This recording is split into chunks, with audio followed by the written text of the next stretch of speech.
Yo, what's good, y'all? Welcome to another episode of In Space. I am your host, Chris Connor. And I don't know if y'all can look around and it's just me. I don't unfortunately have a special guest. I don't have a guest host. Shout out to Lido, Five Chaz, the ones that typically end up filling in that role. Lido will love his jacket, by the way. But yeah, man, I just wanted to holler at you guys. It's been a minute. I've been trying to keep this consistent, like a week, maybe once a week, twice a week. But dropped down to the city to see some people, catch a couple games, and now I'm back home in Chicago. And yeah, man, we are currently the day I'm recording this is a day before Thanksgiving. And by the title of the video, you can see that it's called Thankful in Space. I named it that because around this time, towards the end of the holidays, so on and so forth, people get together with loved ones, if they're fortunate enough to, and they talk about a lot of things that they're thankful for. Maybe that's kind of cliche because I've never sat at that table and talked about that from person to person, but I've heard enough stories about it to know that it exists somewhere. So for those people that it exists for, this show for you, right? But yo, man, shout out to our sponsor here, DraftKings Sportsbook, Buku Media, keeping us afloat. And yeah, man, let's get into it. So currently, as we stand, Pelicans are 10-7. In a few hours from recording, they will be playing the San Antonio Spurs with an opportunity to go 11-7. And they have a game afterwards, after Thanksgiving on Friday, against the Memphis Grizzlies with a chance to build off of that. This team, I saw a tweet earlier from Andrew Lopez, shout out to him, talking about where this team was a year ago. I know my dog Justin, Propels Talk, sent me a tweet, tagged me in one about where this team was a year ago and some change and how bad it was. And if y'all know my background, I was running them spaces, those Twitter spaces. So man, I remember the conversations that we were having about where this team could go and how the future what would be of the future if there was one. Totally different now. Totally different. Regardless of the rhyme or reason, they're 3 games over 500 with a chance to go 4. And, I don't know if you looked at the schedule in the beginning, if that's something that you would have predicted. I'm not sure. But look, man, you can't give the wins back. And, you have some Golden State sit-outs in there from star players, which I didn't put that in my list of things I'm thankful for, but I'm thankful for that. I'm sorry for the people that paid their money that couldn't get a chance to see some of their, maybe their favorite player or one of the greatest of all time in company play, Steph Curry and Clay and Draymond. But, hey, end of the day, the Pelicans got the wins, right? But this journey, there have been a lot of things or a few things to be thankful for as this team finds themselves and been keeping themselves above water. So this is a Thankful in Space Pelicans episode where I throw a few things that it may not be like heavy national media, attractive. Like, I don't know why I worded it that way, but that's the best I had. Excuse me. This is my first time doing this alone, man. I'm trying to find my way. But yeah, I don't have Zion on the list. I don't have Willie Green. I don't have David Griffin. I don't have some of the things that, maybe you're sitting at home and saying, oh, you got to have them. This is just my personal list. I don't think that there's a right or a wrong answer here. So I hope that if you are tuning in, comment what you're thankful for, like, subscribe, pass it to your homie, pass it to your homegirl, and let them say the same thing. And let's, have a conversation. So yeah, man, let's get into this. So I got 4 players in total, and I'm keeping it strictly for players that I'm thankful for when it comes to where this Pelicans team is at currently right now, the end of November. And the first person, and there's no order here, but the first person is Jose Alvarado. And which I think is an easy choice. Coming into the year, while there was a portion of us that watched this Pelicans team and just saw how important he was for energy organization. And I mean him organizing guys on the floor, on both sides of the floor, being a true point guard, being a leader of sorts for a guy that was undrafted. We saw how important that was. We saw it shine in the playoff series. We saw it down the stretch, and you've seen it a lot this season. I think 4 of the top 5 lineup pairings have Jose Alvarado all on them. He just makes impactful plays. He makes plays that may not always show up on the box score. And he's shown to, I think, the world that he's more than a gimmick. We knew that. The 3-point shot, it's, I think, gotten better. I think it's going to continue to have its struggles. He may not be more than just a streaky shooter, but he makes timely shots.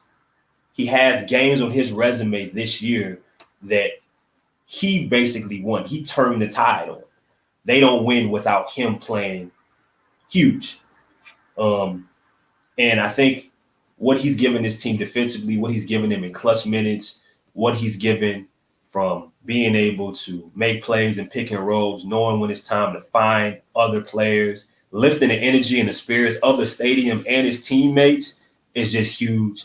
And he's still getting those gimmick plays, right? We still getting those steals, the thing that gets people, that gets him coined the nickname Grand Theft Alvarado, because he's getting those steals and now you're seeing fancy finishes with it. It's awesome to see him continue to prove that not only is he just a fun player to watch, an exciting player, quote unquote, a pest, right? An irritant. He's a damn good basketball player. And shout out to Jason Maples, who I talked about with him earlier on one of the playbacks we did. Look around the league. How many better backup point guards are there than Jose Alvarado? I still don't have the answer to that, but that's telling a lot. So shout out to Jose. He's one of the things I'm thankful for. The second player that I'm thankful for, Larry Nance Jr. I'm thankful he joined the podcast. He joined Propels Talk, and we got a chance to chop it up with him before the regular season started. And he hasn't been shy about what he thinks he can do, how he can help this team. He said it in media day. He showed you last year. But this year's been different.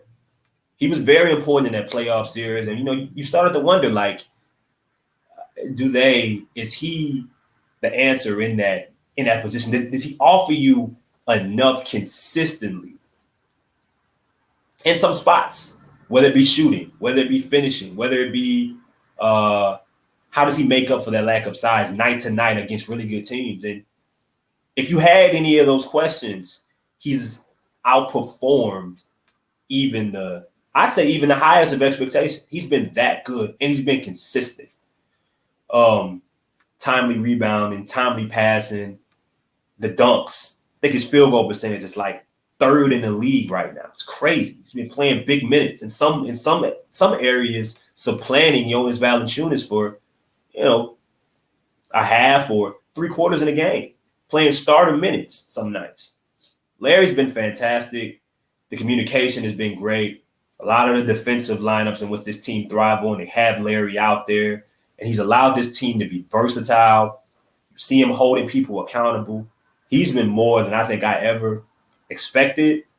And no matter how you grade their start, maybe you look at it and say, all right, they're 10-7, they should be 11-5 or 12-4. They're not even here without Larry Nance's production, his consistency, and his reliability. And he's been great for this team. And he's been more than just a undersized option and just a small ball 5. And some nights he's been the heartbeat of this team, similar to what we talked about with Jose Alvarado. You got to be thankful for that because, listen, I mean, this roster still has some things that you would like to see them improve on. But there were other guys that you wondered about when the season started, how they would contribute. Billy Hernangomez, Jackson Hayes, you haven't really got a chance to see it. And you can argue about whose fault that is. But Larry Nance playing as well as he's playing has been a godsend to this team. And he may not need to play at the level that he's been playing at, which I think is, 25, 27 minutes a game. Maybe that wasn't what was in the cards. But he's been a professional, and he's showing other guys how to be professionals. So shout out to Larry. He's been great. He bought a t-shirt. He's doing he's doing the right things in the community, donating to public schools. Larry has been a leader and a positive example for this organization. And that's that family talk that you hear. Guys like him are big parts of that. Next, who we got? Trey Murphy. Trey Murphy, man. I got an opportunity when I was in the city to chop it up with Trey Murphy's dad, Kenny Murphy. And first of all, that's my dog. That's my OG. Like he's a fun dude to be around, man. Like loves basketball, loves his son, loves his family, and loves talking about this team. You can just see the energy and the passion, and you can see why he's been a coach and as good as he's been. And people rave about him. And it just kind of, it's a person that he helped bring in his earth, and Trey Murphy, man, because Trey has so many different elements that help this team. You could talk about just his shooting, right? You could talk about his ability dunking the basketball, but you talk about his personality and just the way that he continues to get better. He's learning what you saw last year, at the end of last year, how to impact games in other ways in combination with the improvements that he's made to his game. And I don't know where I was going with the Kenneth Murphy talk. I just had to give my dog a shout out. But yeah, I mean, Trey has been fantastic. And I think that even if it hasn't been, there's been a few games where, okay, he goes 8 for 8, and then you saw, I think, 2 to 3 games where he's trying to find his shot, trying to find a way to contribute if he's not pulling the 3 ball. And then it clicks, right? He makes an adjustment. So then you see games where he's driving back to back. He's getting dunks. And, he's leading the league in free throw percentage. So driving to the paint, whether it ends in a foul or a dunk, is only going to benefit him and the squad. The rebounds, the defending, the blocks, the steals. He's finding every way.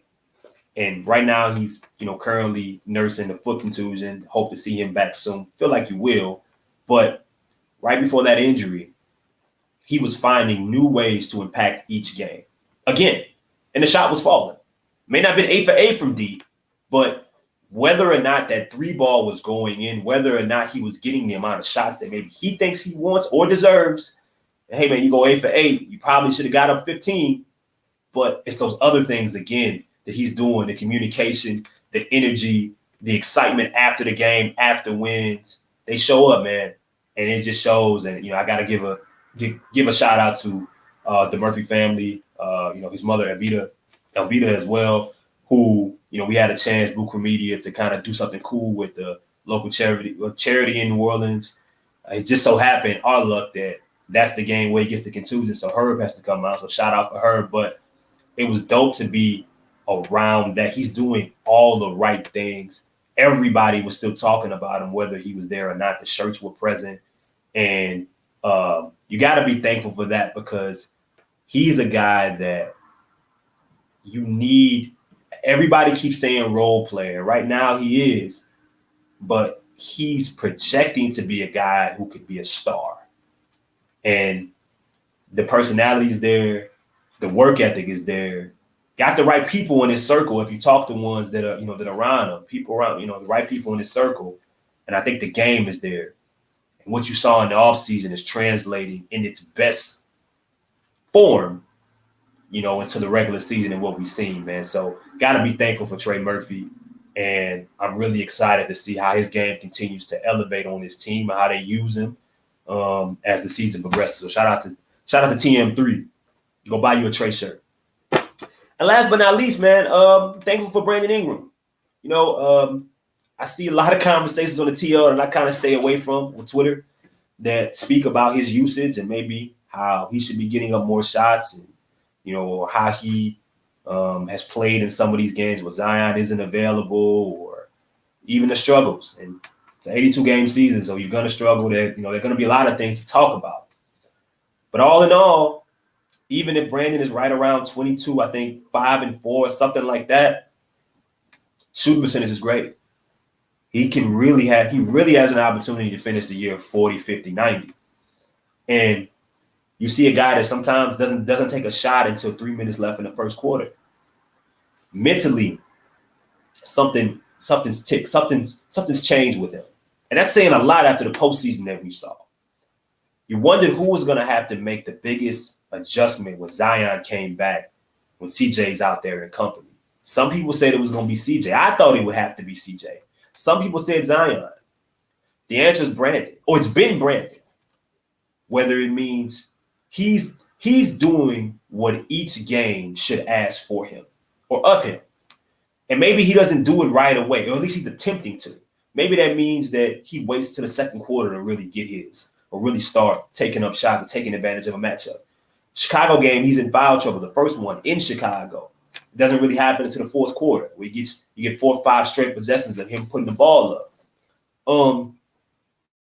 Assisting. Maybe it's him taking a back seat and let Zion get his. Maybe it's letting CJ cook. Maybe it's defending the blocks, the steals. He's playing like a leader should. And it may not be perfect every night.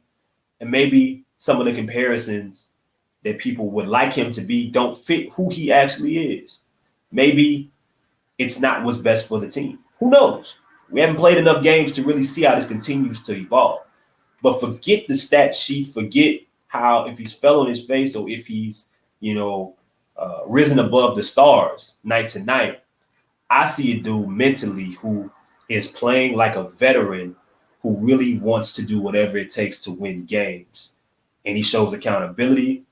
And, could he grab an extra rebound every now and then? Could he have made a pass that, it hasn't been, it's never going to be perfect the way each and every viewer wants it to be. But I'm telling you, man, I'm thankful for, when people in that locker room, people in the organization put his face in the middle of everything when they're team photos, or you get a chance to hear people call him a leader, there's a sense of accountability. You saw it at the Chicago game. They win that game. He talks about how they still shit on defense. He just continues to hold himself and that team to a standard that they are going to need.